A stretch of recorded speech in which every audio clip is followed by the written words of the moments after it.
You know what you need to do. It is time to spread the word. We have Dr. Terry Wahls. This is a treat to have her in the classroom as our teacher today. So I am going to, once I get situated here, it says we are streaming. I just want to make sure that all of you are doing your part before we start the record and start the class today.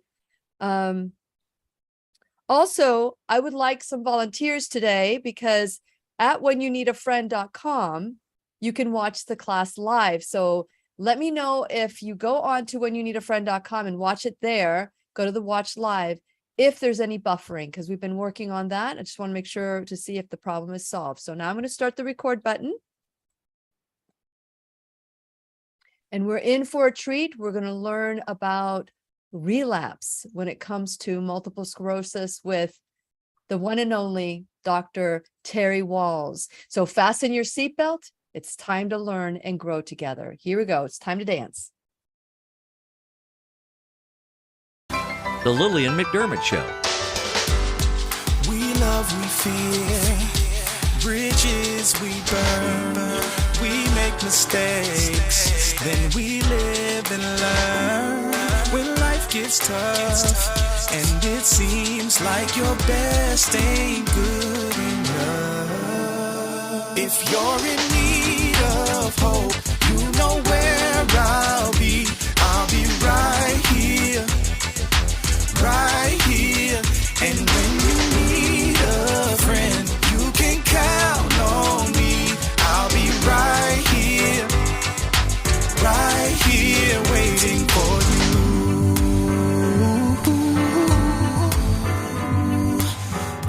This is the place you can always turn to when you need a friend. The Lillian Mcdermott Show. To reach out to Lillian, visit her on the web at whenyouneedafriend.com. Now let's all learn together. Here's Lillian Mcdermott. Hello, my listening and viewing friend. It's so nice we can meet each other on the air on this beautiful, best day ever. And for those of you who are tuning into the classroom for the first time, please know I've been waiting for you. This is a safe place where you can go to when you need a friend. It is my commitment to provide natural ways to heal, and it is my mission to make awareness, responsibility, and truth a part of our everyday life. And I hope you, my listening, as well as my viewing friend, will feel empowered to embrace a new truth and live the life of your dreams. Now, if you've ever heard about multiple sclerosis in your life, if you know somebody who has multiple sclerosis, you will find out that there's a lot of people with this diagnosis. What is causing this diagnosis? Can you recover from this diagnosis? Well, I had known someone who died of multiple sclerosis, and I thought that once you have that diagnosis, that was death. Not anymore. And because of the work that Dr. Terry Wahls has done, many have been able to become well from this process as well. And now she's coming and one-upping it. If you've been well and all of a sudden there's a relapse, she is there. She's a researcher. She is the one that's doing these trials, these research trials that is helping give life and hope to all of you. Dr. Wahls is world renowned. She is the author of the Wahls Protocol. And I told her that just a couple of days ago, her name came up. I had gone to see my doctor, and we were talking about certain things, and he was saying how he has his patients on different protocols. And he goes, as a matter of fact, I have several patients on the Wahls protocol. And I said, oh, she's going to be in my classroom in a couple of days. And he was like, no way. So people who know Dr. Wahls and her work know how special this pod class is today, because it is our sole purpose in life to give and receive love and knowledge. And I am grateful that Dr. Wahls is here to do just that. Welcome back, Dr. Wahls, to the classroom. Hey, thanks for having me. Yes, and I have all my props with me. I've got my Everyone Poops book and my little poop emoji here. So we're ready to go. So whenever we need to flash it. So share a little bit about your background, because somebody might be saying, wow, what an incredible person to be in the classroom. What a great teacher. But I've maybe never have heard of her because they have not been affected by certain conditions. So share a little bit about your background, your story, and Sure. what restored your passion to heal. So, if we go back a long ways, literally 40 years ago, I'm in medical school and I began having trouble with twinges of discomfort at my temple. And these episodes over many years become more electrical, more intense. And then 20 years later, I develop a new problem with weakness of my left leg and see my neurologist. And he ultimately diagnoses that as multiple sclerosis. I see the best people, I take the newest drugs, and within 3 years, I'm in a tilt recline wheelchair. And I get more aggressive on my drugs. I take mitoxantrone, which is a form of chemotherapy. Then I take Tysabri, which is the new biologic drug. Nothing helps. I continue to decline. And my zingers are more electrical, more severe. And, it's a very difficult future. Mm-hmm. However, I'm a physician, and so I am I really doing everything that I can? I'd already had adopted the paleo diet after having been a vegetarian for many, many years. But I decided to go back to reading the basic science. And I decided that mitochondrial dysfunction is the driver of disability for Parkinson's, Alzheimer's, ALS, and for progressive MS. And I was really in the progressive phase. I hadn't had a relapse. I'd had only 2 relapses in my 7 years of having MS. So I then start searching for supplements that could help my mitochondria. I add those, and it slows my decline, and I'm really very grateful. Then I discover a study using electrical stimulation of muscles. I convinced my physical therapist to let me have a test session. We add that to my exercise program. I discovered the Institute for Functional Medicine. I take their course on neuroprotection. I have a longer list of supplements, which I add. And then I have a really big aha. And of course, I wonder why it took me so long to have this aha, but it was like, what if I redesign my paleo diet and I decide to focus on what are the food sources of these various things, nutrients I'm taking in pill form. And so that's more research, but I get that sorted out. And December 26th of 2007, I start this new way of eating. Now at that time, I'm so weak I cannot sit up in a regular chair as I am now.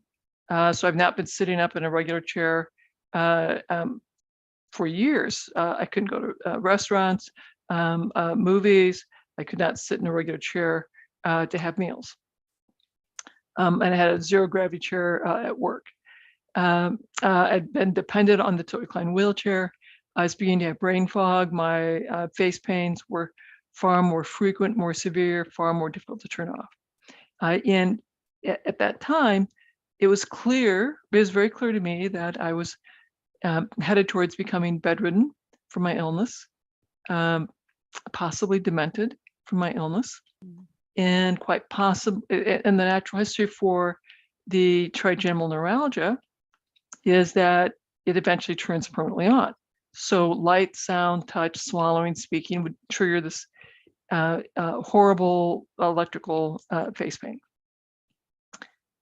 And it was December 26th, I redesigned my paleo diet. I still had the supplements. I was doing electrical stimulation of muscles in addition to my physical therapy. And within 3 months, my brain fog is gone, my fatigue is resolved, and I'm beginning to walk again using walking sticks throughout the hospital. And at about 7 months into this, for the first time in 6 years, and I have to admit, this was after an emergency family meeting, because I tell Jackie, my wife, that I want to try biking, and we have to have this, powwow But she says, okay, she has my son in position to jog along on the left, my daughter on the right, she'll follow behind. And I push off and I bike around the block. My son is crying, my daughter's crying, Jackie's crying, I'm crying. Yeah. You see, when you have secondary progressive MS or any progressive neurologic disorder, one of the ways of coping, Lily, is that you let go of the future. Mhm. You take each day as it unfolds. So even though I had remarkably improved, pain gone, fatigue gone, mental clarity markedly improved, I'm walking around the neighborhood, I was still taking each day as it unfolded, and I didn't know what it meant. But when I biked around the block, Mm. that's when I understood that the current understanding of secondary progressive multiple sclerosis was incomplete. And then in October, because I continued to bike, slowly, more longer distances. So in October, we signed up for the Courage Ride, which is 18.5 miles. And once again, when I cross the finish line, my family's crying, I'm crying, I'm exhausted, like exhilarated. And of course, this really changes the way I practice medicine. And it will ultimately change the focus of my clinical research.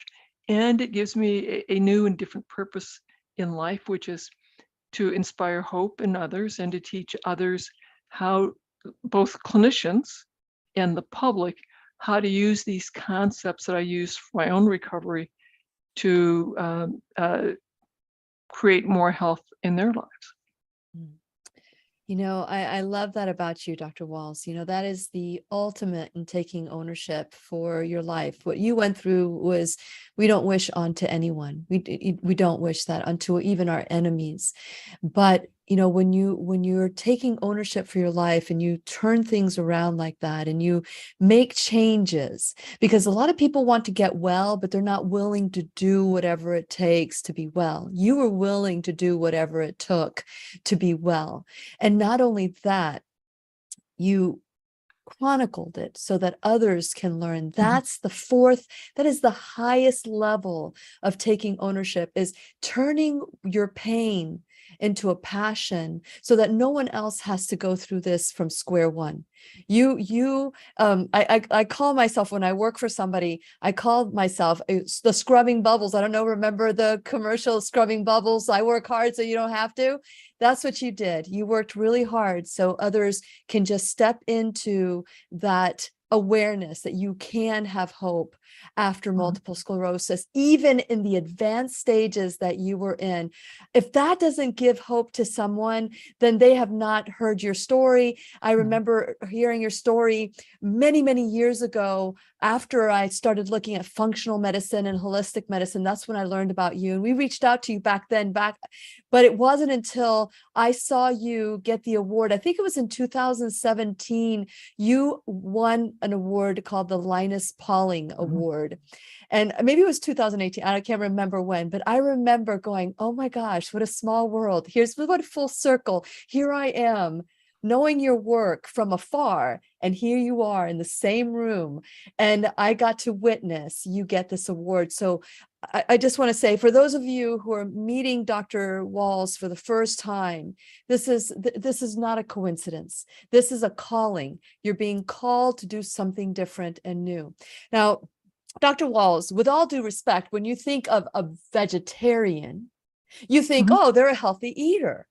Were there triggers that you can identify that, even as a vegetarian or someone who's a vegan, or what can you say were triggers that made that diet not as good for you? So for me, the gluten sensitivity was a big driver. And so if I have any gluten, that will trigger my face pain. It will also trigger more neuropathic pain.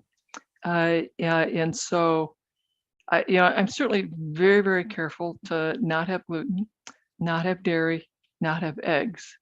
because those three foods will trigger me. And nightshades, if I have them occasionally, I'm fine.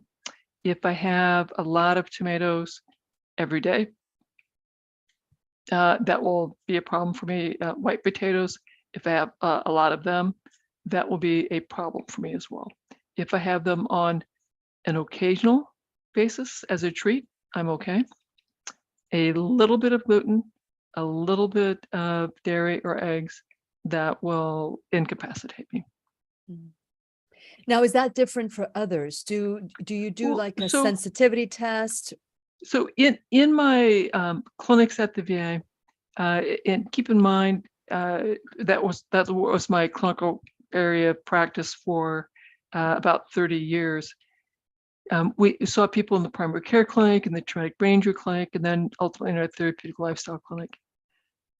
When I started doing more functional medicine, we would put people through originally, I'd call it my level 1 version of my diet, high in vegetables.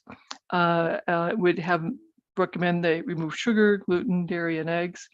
And then I would sort out, were they a meat eater? And then we'd talk about meat for their source of protein.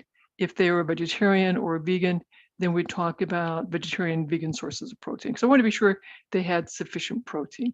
Mm-hmm. And we wanted to be mindful that if people were vegetarian or vegan for their spiritual beliefs, that we wanted to work with them.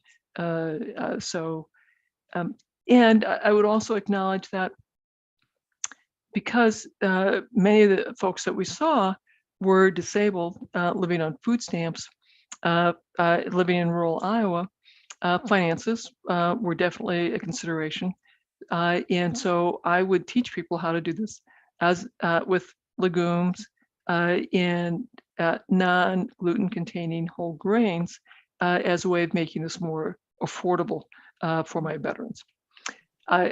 So when people push back at me and say, I can't do the Wahls protocol because I'm not a doc, I don't have all this money, I can't get everything at Whole Foods. I remind them that in my clinical practice at the VA, we took care of people living on food stamps, and we taught them how to implement these concepts very successfully, and we're able to help veterans have a huge transformation of their lives. But yeah, if you can be organic, that's preferable.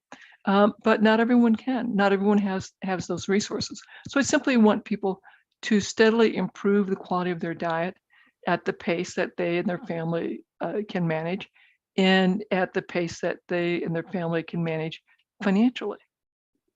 Very good. And those are all obstacles that keep people stuck in their dis-ease.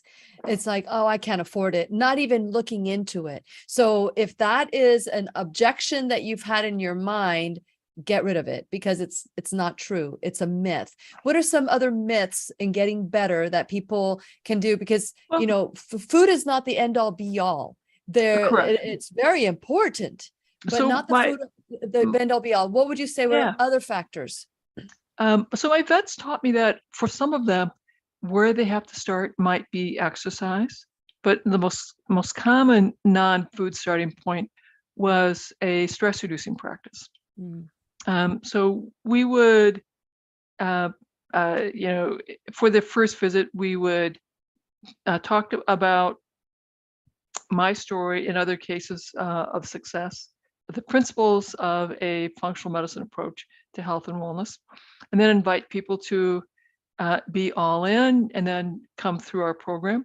Or they could say, you know what, I can't be all in, but I'd like a referral to work one-on-one with a dietitian, or work one-on-one with a health psychologist to work on my stress reduction practices, or work one-on-one with a physical therapist to work on my exercise program. And for some folks, what they need to do is add a meditative practice, whether it's meditation, mindfulness, and for many of our folks, it was just time out in nature to help calm their nervous system. That lowers their inflammation, gets them a little closer so they're ready to begin doing the work of working on their diet. For some, because working on your diet means I'm going to give up some of today's pleasure for tomorrow's benefit. Mhm. And that takes some work. It's a little bit uncomfortable. And for some people, just starting with adding a stress reducing practice, lowering their inflammation, improving their resilience, makes it possible then to do the next step, which is, you know what, I'm now ready to think about stopping smoking. I'm now ready to think about getting rid of the sugar and eating more vegetables. And we talk about honoring the veteran, honoring my patient, like, okay, I invite you to begin. You pick the time when you want to begin, and you can pick the domain that you want to start with, whether it is improving your diet, and generally start by adding the things to add. And then you could, after you've added the good stuff, then you could begin to take away the harmful stuff. Or you start with a stress reducing practice, or perhaps you start with movement. And people do best when they make that choice, like, okay, because they're not going to make changes based on my telling them or your telling them. That's going to be based on when they're ready to do the work, and they get to pick the domain where they're going to start. I love that. Was that always the case with you? I mean, you are a very focused woman. You've done research was this something that you added afterwards? The mindfulness and one of the things that my early professors, Bill Bean, taught me, and I learned this as a third-year medical student. He said, after every patient encounter, you should close with asking the patient 2 questions. What did you learn, and what are you going to do? Because they will give you feedback that you were effective in teaching them, whatever it is, and what it is they're going to do. Because you would rather know that they aren't going to follow your advice at the end of your appointment than at the beginning of your next appointment. You might as well know right away that what you offered isn't helpful, so you have to come up with a different plan. That was some of the best information I ever got out of medical school, because my vets taught me to speak plainly, to use metaphors, and that, when I said, you got to start with food, and they said, well, nope, I can't. Like, okay, well, what could you start with? And I began to realize that was like such a profound question. When they said, well, I can't do that, doc. And I'd say, okay, well, what could you do? And well, it might be, I can't do anything because my wife's dying of breast cancer. Like, okay, I understand. Come back when you're ready to make some changes. And then I learned, based on some of those encounters, when I would have my first orientation class, to say, okay, here's the big concept. Here are the options we have for you. And we realize that for some of you, this is not the right time, because you have very serious challenges to your life because of financial stressors, or maybe someone else in your family is going through a very serious medical challenge, and you can't do anything right now. Come back when you can. We're not here to argue with you or browbeat you. We're here to help you when you are ready to begin the journey. And I teach my clinicians that we're here to help people who are ready to begin the journey, and people may not be ready. You can offer inspiration. You can offer hope. You can help them understand in a very basic way some of the mechanisms by which the things that we do can help. And then ask, is this the right time for you to begin the journey? If it is, great, we have these tools. If it's not, come back when it is the right time. Very good. I mean, what a great question, and what a great lesson that you learned early on in your training as well. So let's talk about, other issues, like, for example, emotional trauma. How does that play? Oh my goodness. Yeah. Okay. Yes. So I've certainly have observed in my clinics and in my clinical trials that early life stress is very common in people with autoimmune disease. Early life stress is very common for people who have underlying anxiety, depression, chronic pain, in people who have metabolic syndrome. And there are studies, so that was my clinical observation. Now, more recently, I see that there's certainly clinical research that says early life stress or adverse childhood experiences increases the risk of autoimmune, depression, anxiety, chronic pain, insulin resistance, and of course, metabolic syndrome, diabetes. Why is that? We don't have clear mechanisms. My theory is that that leads to hypothalamic pituitary adrenal dysfunction, excessive cortisol, which then leads to, for metabolic syndrome, insulin resistance. The high cortisol probably leads to sleep disruption. Does it lead to leaky gut? How this triggers autoimmunity, we're not quite sure, but there absolutely is a clear association. Yeah. I took a course many years ago called Medical Intuition, and they talked about how these emotions get trapped in the body and these healing centers, or some might call chakras, and how they stay there. They don't leave, they just stay there, and they eventually manifest into that disease and so it's as a coach, when I coach somebody, that's the first thing I listen to, what their medical diagnosis are, and I can trace it back to, trauma in their life or a particular cause and an effect of that. Does it work 100% of the time? Maybe not, but I know it's a tool I use that helps, that helps immensely. So with that in mind, you and I had talked about that. I shared, and I've shared this, I've been open with my listeners and my friends, that I was diagnosed with a reactivation of Epstein-Barr. And in doing my research, learned that Epstein-Barr and multiple sclerosis has an incredible link. Would you like to elaborate on that to make people aware of it? There was a recent paper, there's a huge amount of excitement that looked at the blood of military, 10 million military personnel over time. And during that period that the blood was collected, 801 cases of MS developed. 800 of those folks had positive conversion of Epstein-Barr virus prior to developing MS.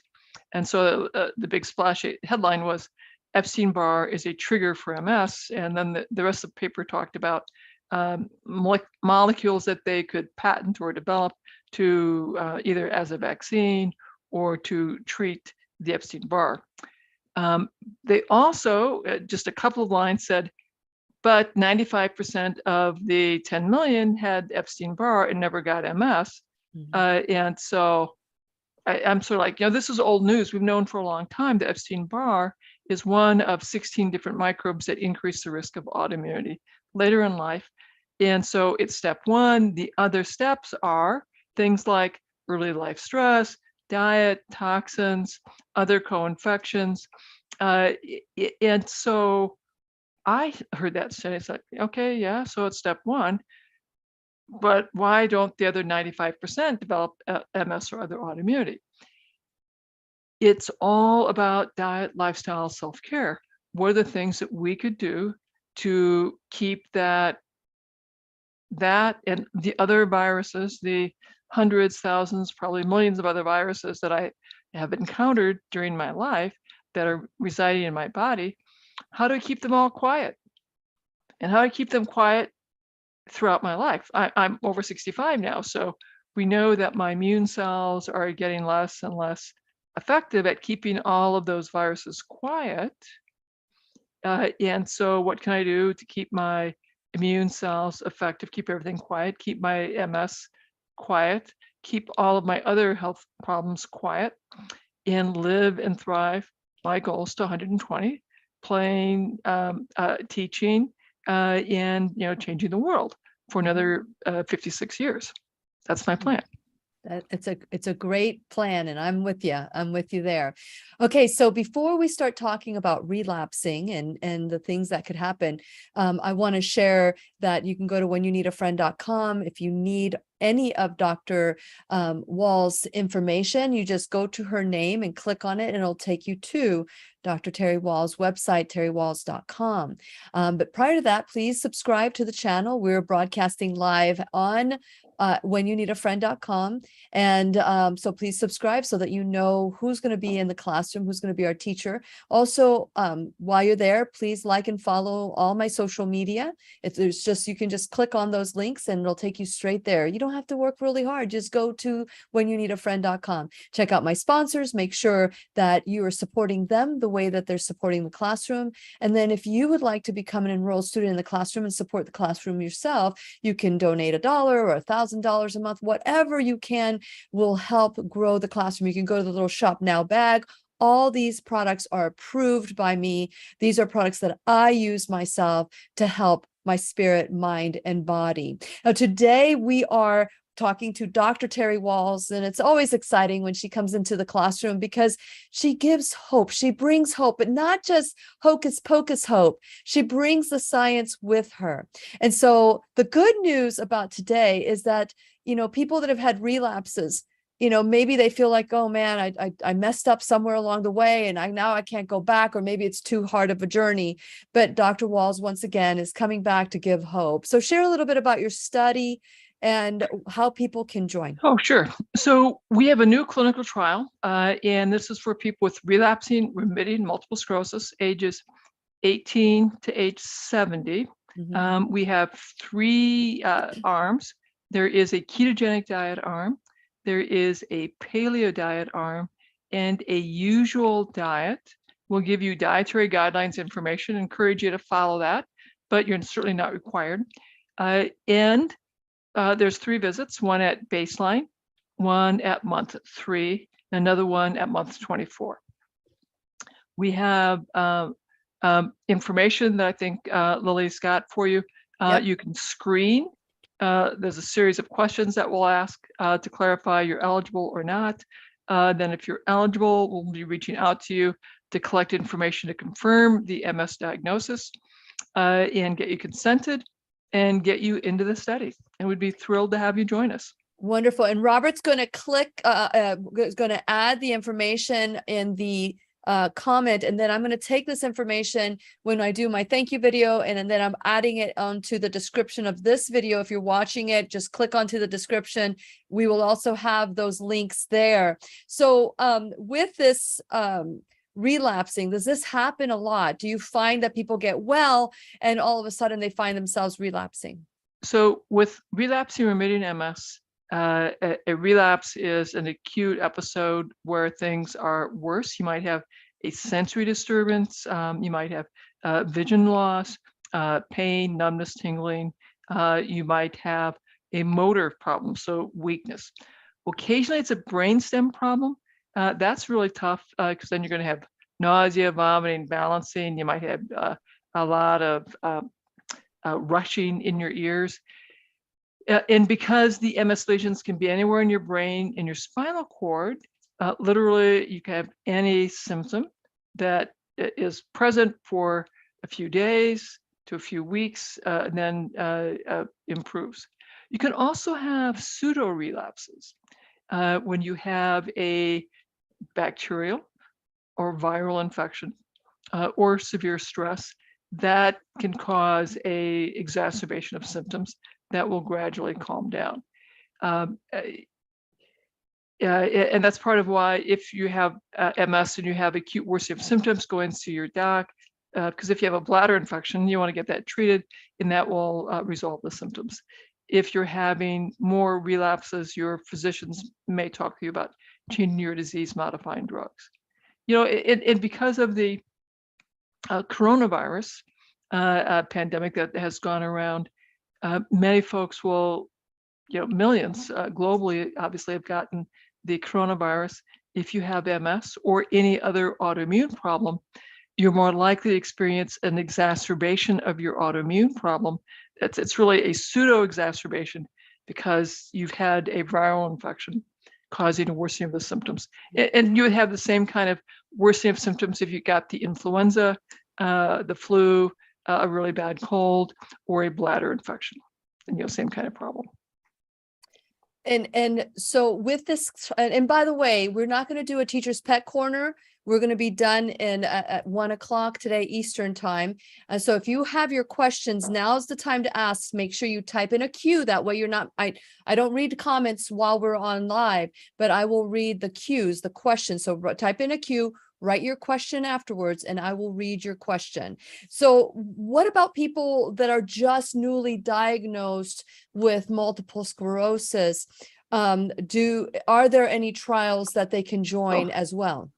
So newly diagnosed, yep, this would be great to come be part of our trial, because then you'll get support, to either adopt the ketogenic diet, the paleo diet, or if you're in the usual diet, we'll still give you a lot of information about the dietary guidelines. We have all sorts of tips that go out every month. And so there's really great assets that everybody, all three arms, get to help you learn how to improve your diet.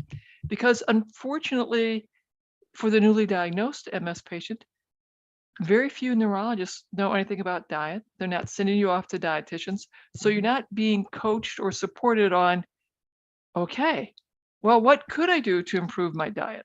And you're probably not being coached on how to improve your self-care, your stress reduction, how to improve your sleep, how to improve your exercise and walking.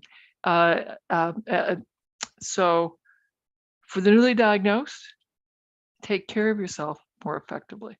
And if your specialist isn't helping you, go talk to your primary care doc and say, look, I'm wanting some support on learning a stress reducing practice.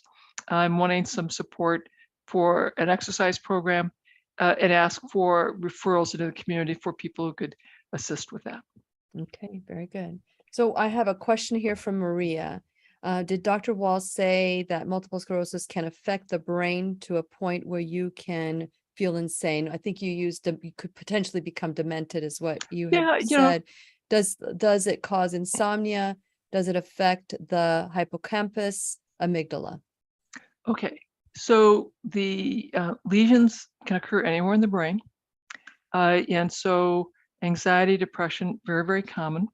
The longer you have MS, the more likely you are to develop something called emotional incontinence, where you may begin to laugh inappropriately or cry inappropriately.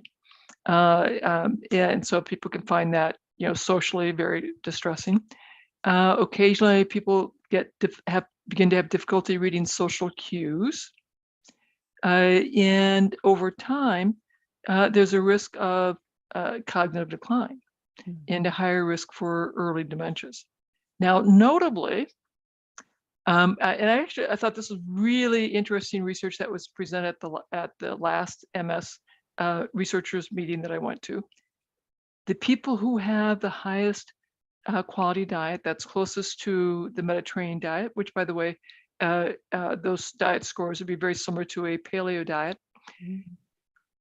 They had the lowest impact on time. So for most people with MS, the longer you have the disease, the greater the problem of brain volume loss, worsening disability, worsening cognitive performance.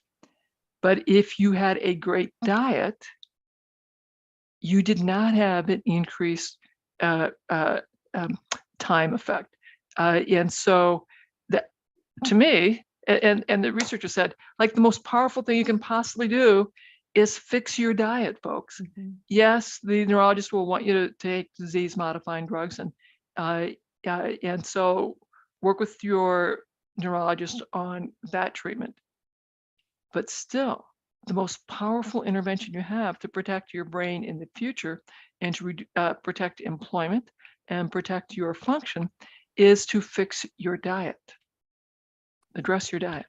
It's so simple. right? It's so simple, but yet people, we we have been so programmed to It is simple, crave. Yeah, but it's so hard yeah, because our biology is such that we prefer today's pleasures over tomorrow's future benefit, which is really important, which is why we have sex.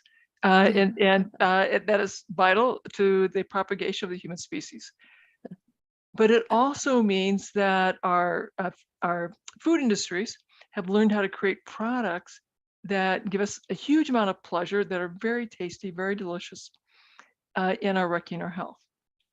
And so for us to give up those products and eat more vegetables, particularly non-starchy vegetables and berries, it's hard because that's a theoretic benefit. Mhm. And it takes, a lot of education, a lot of inspiration for people to realize that changing their diet has such a huge payoff.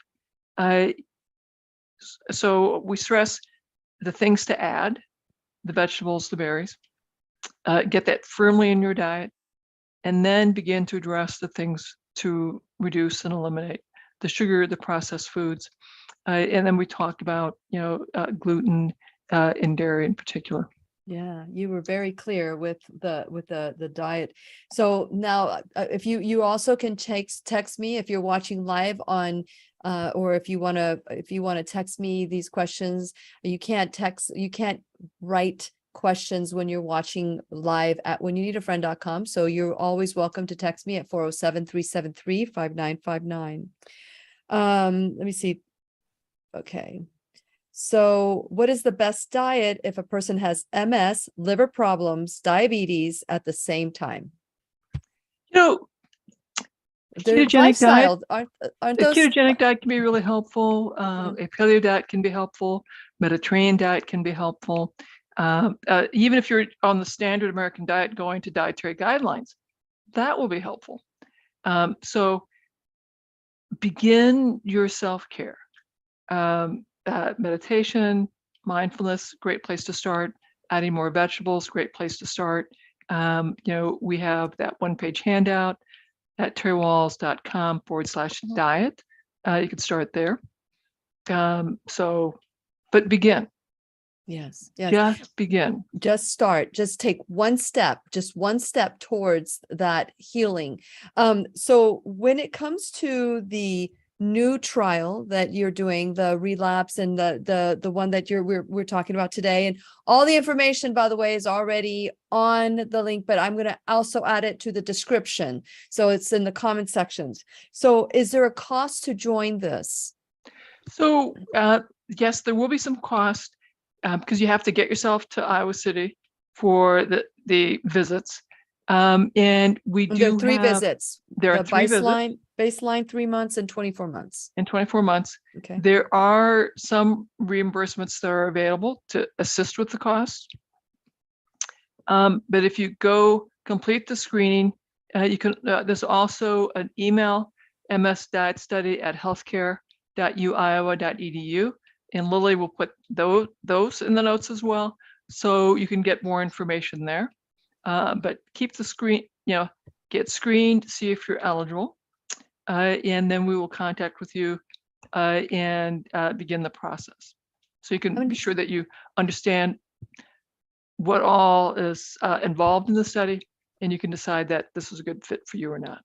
I love that you're doing this, and I think that so many people have defeated themselves before they even go there, which could come from their childhood traumas have caused their mindset. And that's why I love when I do the workshops, the I Am the Solution workshops, for people to rewrite the program in their head so that they can start making the choices that they're God-given choices. These are choices that you were in that you are capable of doing, but somehow the food addictions that we are indoctrinated to embrace have kept us from the greatness that is in us. And so I want to encourage all of you. My next workshop is going to be on August 26th through 28th. That's an entire weekend of rewriting the program and practicing self-care and love for ourselves. So before we go, because we've got just about 10 minutes left in the class, and I just want to make sure that, because mindset and past traumas and all those things are so much a part of who we are and what holds us back from the greatness that we are capable of. What are some of these meditations that you do, self-care? Can you give us an example of maybe somebody could say, well, I can do that. I can do that. People often struggle with time. Like, oh my God, I don't have enough time. Now, for most of us, when we go to the bathroom, we can shut the door and people will not come in. Now, if you have toddlers, That's my sanctuary. That's my sanctuary. The toddlers will come in. But once they're past being a toddler, once you're on a toilet, you've got time. So you could just do a 4-7-8 breath work. Inhale to the count of 4 through a small opening in your mouth or through your nose. Hold to the count of 7, and then exhale through a small pencil-sized opening. So you could do 4 cycles of 4-7-8 breath work, or you could inhale through your left nostril,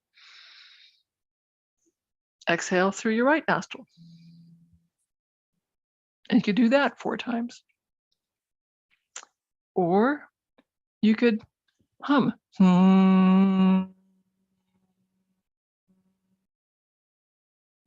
That's awesome. I could do 4 hums.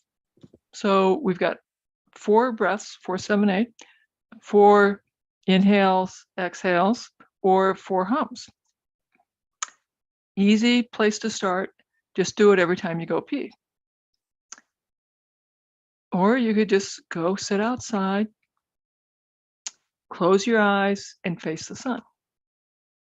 And you could set your smartphone to give you a 5-minute break facing the sun, and closing your eyes, pointing your face up towards the sun. That would be very helpful. This does not have to be hard. You could simply inhale, imagine the word in, exhale, imagine the word out. That would also work.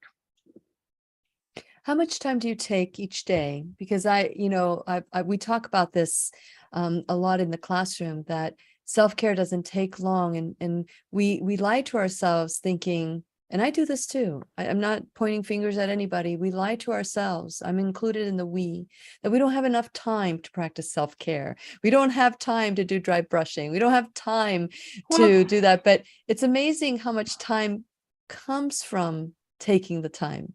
Like, it's like you when you do this first thing in the morning, it's amazing how you can get all things done. Unfortunately, we now live in a time where there's a lot of surveillance and attention economy, that software is being created to make my smartphone so engaging that we see so many of us get up, turn on our smartphone, and begin scrolling through our social media, and suddenly an hour has gone by, or 2 hours has gone by. So an easy way to find some time is to get the phone out of your bedroom, put it in your bathroom, leave it further away so that you're not immediately sucked into it.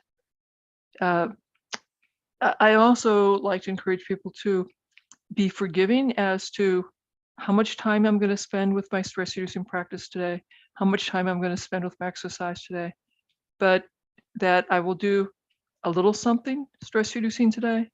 I will do a little exercise today.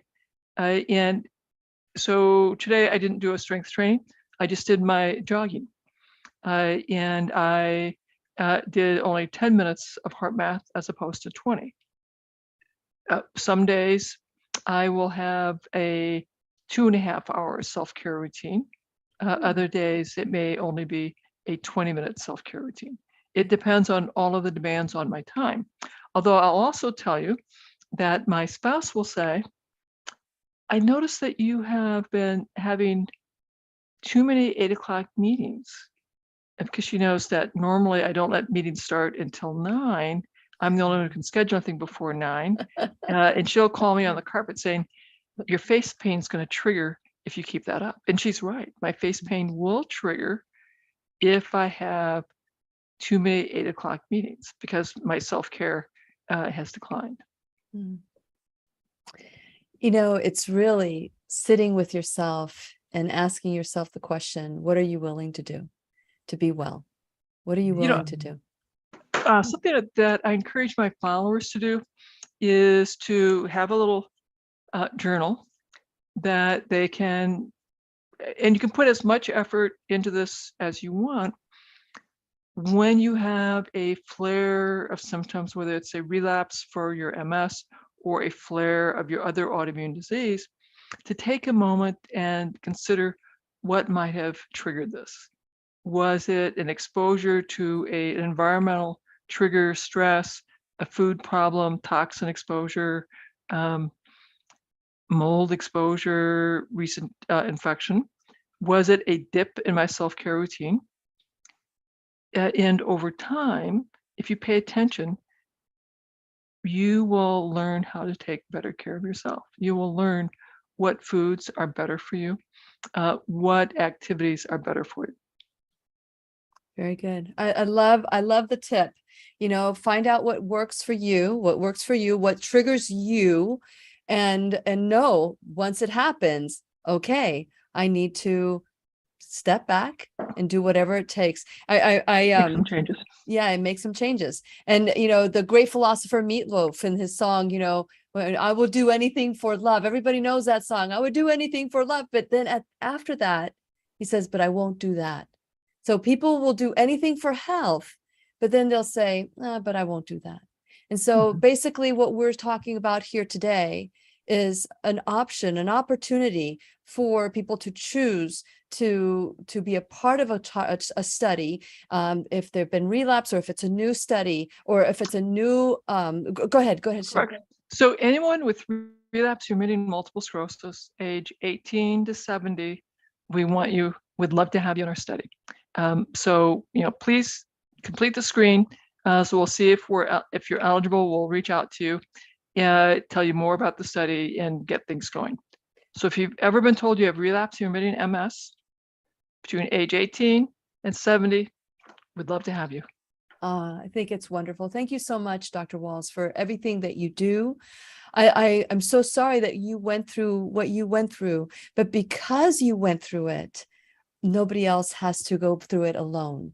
They don't have to reinvent the wheel. You did that. You created the protocols. Again, the book is the Wahls Protocol. Please get this book.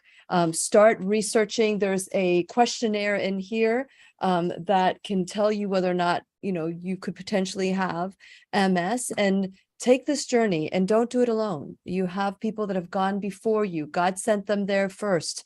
And so, Dr. Wahls, I really appreciate that's the 100% beyond taking ownership for your life, and how you can help others heal the way that you have is beyond words that I could say. So thank you so much for that. Any last minute advice for these triggers, like take a test, like to learn what their triggers are, or they already know their triggers? Just pay attention. If you have a relapse, you have worsening, think back what your triggers might have been, and improve your self-care. And think about meditation, think about mindfulness, go to the bathroom, do 4 breath cycles that we just discussed, and it will make a big difference. It will. And once again, terrywahls.com/diet if you want to learn more about the diet. And also all the information will be given to you. It'll be in the description. It's already right now in the comments, but we're going to do whatever it takes to go on this journey with you and heal. Thank you, Dr. Wahls, for everything that you do. And please remember, we'll be right here waiting for you worldwide at whenyouneedafriend.com. This is Lillian Mcdermott and Dr. Terry Wahls wishing you love, peace, joy, and unexpected abundance. Make it the best day ever.